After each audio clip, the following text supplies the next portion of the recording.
శ్రీమాత్రే నమః. మిత్రులందరికీ శుభోదయం. ఈరోజు శ్రీ పరాభవన సంవత్సర నిజ జ్యేష్ఠ బహుళ విధియ గురువారం. ఈరోజు విధియ ఉదయం 7:52 వరకు ఉంది, తదుపరి తదియ. ఈరోజు ఉత్తరాషాఢ నక్షత్రం ఉదయం 8:36 వరకు ఉంది, తదుపరి శ్రవణం. ఈరోజు జూలై 2, 2026 తేదీ గురువారం. ఈరోజు దుర్ముహూర్తం ఉదయం 9:53 లాగైతే 10:45 వరకు ఉంది. వజ్యం మధ్యాహ్నం 12:53 లాగైతే 2:36 వరకు ఉంది. దుర్ముహూర్తం మరలా మధ్యాహ్నం 3:07 లాగైతే 3:59 వరకు కూడా దుర్ముహూర్తం ఇవ్వడం జరిగింది. ఈరోజు పంచాంగరీత్యా ఈ రకమైనటువంటి ఫలితాలు గోచరిస్తున్నాయి. అలాగే ఈరోజు నక్షత్రాలైనటువంటి ఉత్తరాషాఢ, శ్రవణ నక్షత్రాలు ఎవరికి తారాబలం కుదురుతుందో మనం పరిశీలించినట్టయితే మృగశిర, చిత్త, ధనిష్ట ఈ నక్షత్రంలో జన్మించిన మన మిత్రులందరికీ కూడా ఈరోజు నక్షత్రాలు అనేటువంటి ఉత్తరాషాఢ, శ్రవణ నక్షత్రాలు అనుకూలంగా ఉంటాయి.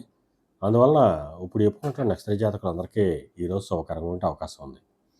అలాగే ఈరోజు రాశి ఫలాలను మనం పరిశీలించినట్టయితే మేషరాశిలో జన్మిన వాళ్ళకి ఉద్యోగ అవకాశాలు పెరుగుతాయి. వృషభ రాశిలో జన్మిన వాళ్ళకి పితృరాజస్థానానికి సంబంధించిన శుభవార్తలు అంటారు. మిథున రాశిలో జన్మిన వాళ్ళకి అనారోగ్య సూచన, ధనవ్యయం కలుగుతుంది. కర్కాటక రాశిలో జన్మిన వాళ్ళకి కళత్రపూర్వక ధనలాభం కలుగుతుంది. సింహరాశిలో జన్మిన వాళ్ళకి శత్రుభయం కలుగుతుంది. కన్యారాశిలో జన్మిన వాళ్ళకి సంతానానికి సంబంధించిన శుభవార్తలు అంటారు. తులారాశిలో జన్మిన వాళ్ళకి ఆకస్మిక ప్రయాణాలు చేయాల్సిన అవసరం ఉంటుంది.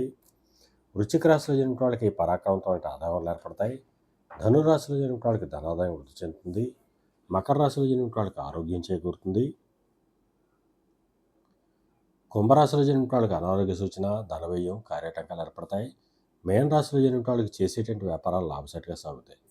ఈరోజు ద్వాదశ రాశి యొక్క ఫలితాలు ఈ రకంగా తెలియజేయడం జరిగింది. అలాగే ఈరోజు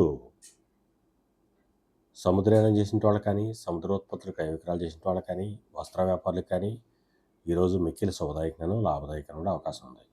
అలాగే ఫైనాన్స్ రంగంలో ఉన్న వాళ్ళకి కానీ, బ్యాంకింగ్ రంగంలో ఉన్న వాళ్ళకి కానీ, మధురమైనటువంటి వస్తువులు క్రయ విక్రయాలు చేసిన వాళ్ళకి కానీ శుభకరంగా ఉండే అవకాశం ఉంది.